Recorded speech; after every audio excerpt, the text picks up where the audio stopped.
So, Philly, on Daily Tete today, we are discussing the issue of women abuse, right? Oh, okay. And I think that as a young woman growing up in your particular area, wherever you grew up in KZN, right? KZN, correct. Growing up in KZN, coming to Joburg, you would have had, seen or observed instances of abuse. Have you seen any, and how have they impacted your personality and persona as a young woman growing up in SA, especially with regards to your perception about abuse?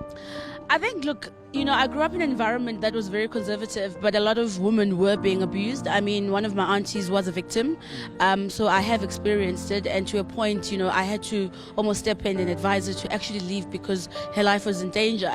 So I think how it's affected me as a human being, it's made me stronger as a woman, because I feel like, we need to empower ourselves. If we don't protect ourselves and we don't have a voice, nobody's going to do that for us.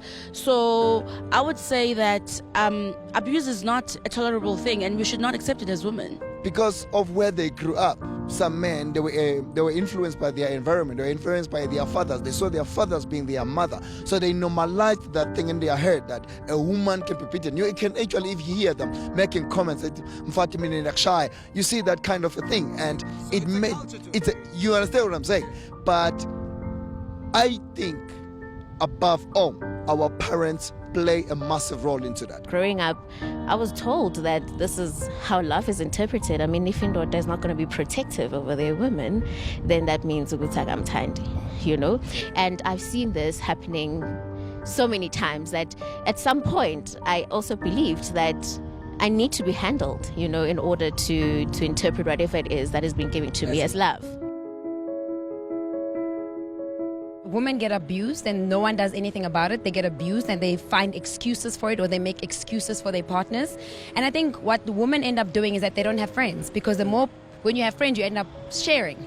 So they'll rather not have friends and they stay in their houses, only to find out that she gets beaten, and things like that. So it's impacted me as a woman, because it makes it look like it's okay. I feel like now it's really time that we men, we don't sit around when we see a woman being beaten and we take a video, but we do something. I think we need, as a country, to start addressing such issues, regardless of how it's perceived. But the truth must be told. We should not shy away from these conversations. Abuse is not acceptable. You have no right to beat up a woman. Finish.